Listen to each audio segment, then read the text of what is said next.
John held a secure video teleconference to discuss the threat with officials from NCTC, CIA, DOD, FBI, TSA, CBP, NSA, DHS, and FAA. There's been a bomb threat on a cargo plane. Suspicious packages on board two UPS planes at Philadelphia's airport. One at Newark Liberty that have come in that they have isolated. Plane from Paris allegedly coming to the United States as well. Right now we have. Well, we want to thank the DHS for the overtime we're going to be getting. We're going to be out here with thousands of our agents tonight. We got the donuts coming in from the DHS. Department of Homeland Security. We want to thank the First Lady for the carrot sticks. We'll be taking them home for the wife and kids, but we're going to be covering the bomb threat here for the next 72 hours, right up to the election.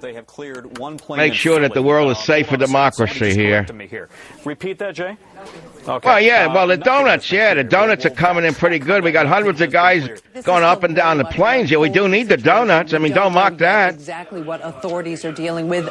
Now, it is true we don't know whether it's live or a dud yet, but we're going to look into it. There's hundreds of us waiting to get on that plane to check out the relativity of the threat.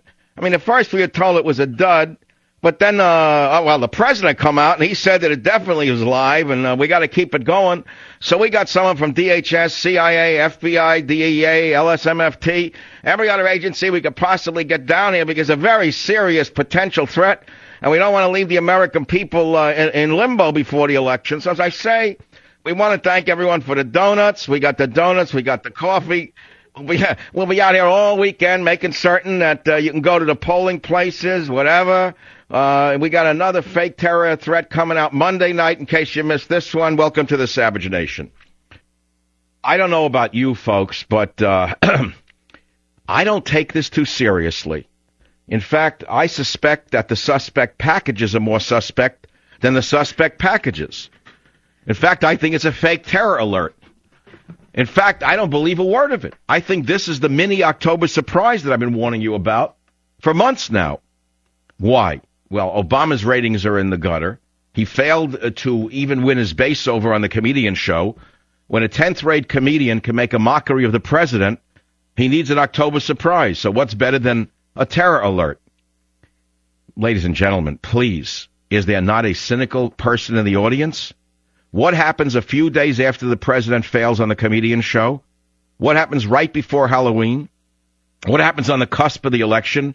Mysterious packages with wires are found in airplanes around the nation. Packages containing, explosives. Packages sent from Yemen to synagogues in the United States. Just now, the geniuses in the intelligence agencies begin to suspect that a package from Yemen to a U.S. synagogue might be dangerous. Do they think the nice people of Yemen just wanted to send the American Jews a jar of gefilte fish? They think they were just trying to send them a gift with a package of homeland hummus from the old country? Let's get serious here. There are very serious questions that have to be answered. Why did this just happen to occur right before the election? Why has the bloviating media suddenly gone into overdrive with nonstop coverage about a non-event? Why would the media allow Dianne Blindstein, the Queen of Diamonds, to drone on and say nothing about the situation? Most importantly, is this the October surprise that we've feared from Obama for so long? I hope it is, because it's rather benign. When the president came out to address the situation today, he came out with his best basso profundo voice, and a very nice haircut, by the way, telling the people of America exactly what he had done to protect us from the terrorists. But what I'd like to know is this, Mr. Obama. Did someone in the White House perhaps say, hey, dude, if it worked for Bush, it could work for us? And, dude, please don't forget, these packages were sent to synagogues in Chicago. Was this a real terror threat? Or is the threat we face closer to home?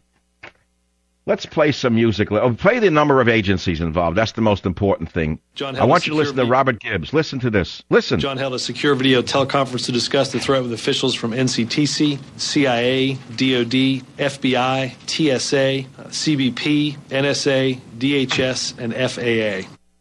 I cannot believe this. I want you to remember that the government media complex has been exposed and discredited over and over again in their complicity in working with a government to issue phony terror alerts designed to manipulate elections and frighten the public into obedience. You've accepted naked body scanners. You've accepted an increased police state. You've accepted one indignity after another. And tell me, do you feel safer than you did 10 years ago? The fact of the matter is, Obama was allegedly informed last night, and he decides to go ahead with a full security alert, even though the package in Britain turns out to be a dud. I think it's a political setup. I don't believe a word of it. Let's hope that it is, and let's move on. What do you think? 1-800